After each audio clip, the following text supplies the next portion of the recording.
Hey, Liberty Laters hideout here. Lola seems to be honking at everybody. Let's see if we can catch her.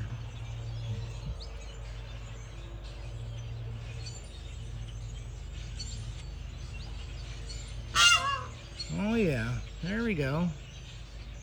She's honking at Duncan, wanting him to come out. I put a triangle bar in the corner and filled it up with cedar shavings so they would have a place to lay their eggs if they needed to, instead of everything up high, because I know they want to lay their eggs low. But Duncan's not out there right now, and it's just Lola sitting there honking at everybody.